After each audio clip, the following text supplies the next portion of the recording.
ನಮಸ್ಕಾರ ಎಲ್ರಿಗೂ. ನಮ್ಮ ಹತ್ರ ಇವತ್ತಿರೋ ಗಾಡಿ ಬಂದುಬಿಟ್ಟು ದ ಮೈಟಿ ಹಯಾಬುಸಾ.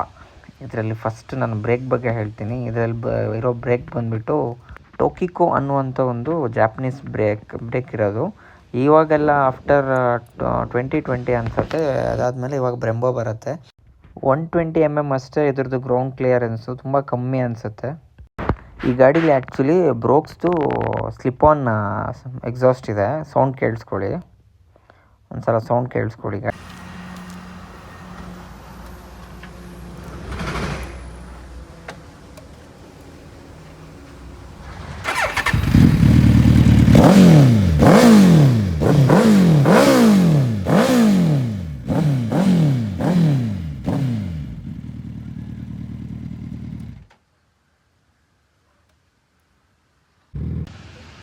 ಓಡಿಸ್ತಾ ಹೇಳ್ತೀನಿ, ಸ್ಪೆಸಿಫಿಕೇಷನ್ ಎಲ್ಲ.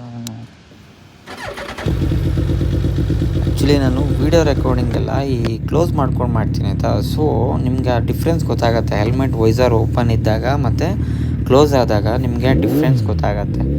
ಇದ್ರ ಸ್ಪೆಸಿಫಿಕೇಷನ್ ಬಗ್ಗೆ ಹೇಳೋದಾದರೆ, ಇದರಲ್ಲಿ ಬಂದುಬಿಟ್ಟು ಏನು ಬ್ರೇಕಿಂಗ್ ಎಲ್ಲ ಯೂಸ್ ಮಾಡ್ತಾರೆ, ಅದೆಲ್ಲ ಬ್ರೇಕಿಂಗ್ ಬಂದುಬಿಟ್ಟು ಟೋಕಿಕೋ ಅಂಥೇಳಿ ಒಂದು ಜಾಪನೀಸ್ ಕಂಪ್ನಿದು ಯೂಸ್ ಮಾಡ್ತಾರೆ.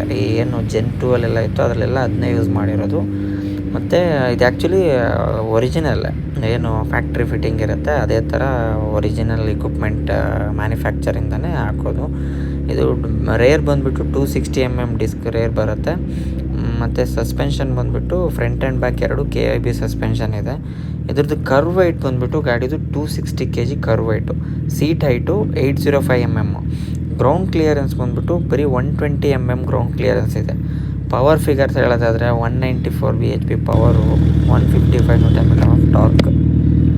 ಸೌಂಡ್ ಹೊರಗಡೆ ಹೆಂಗೆ ಬರ್ತಾಯಿದೆ ಅಂತ ಗೊತ್ತಾಗ್ತಿಲ್ಲ.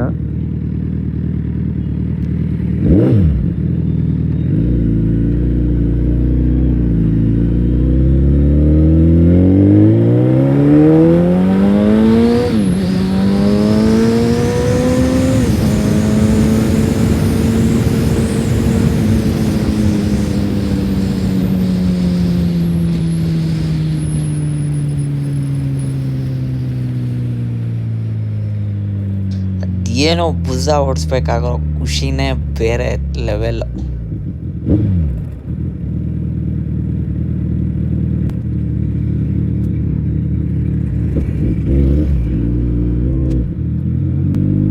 ಇನ್ಮೇಲೆ ಆದಷ್ಟು ಯೂಟ್ಯೂಬ್ ಲೆಂತಿ ವೀಡಿಯೋಸ್ ಮಾಡೋಕ್ಕೆ ಟ್ರೈ ಮಾಡ್ತೀನಿ.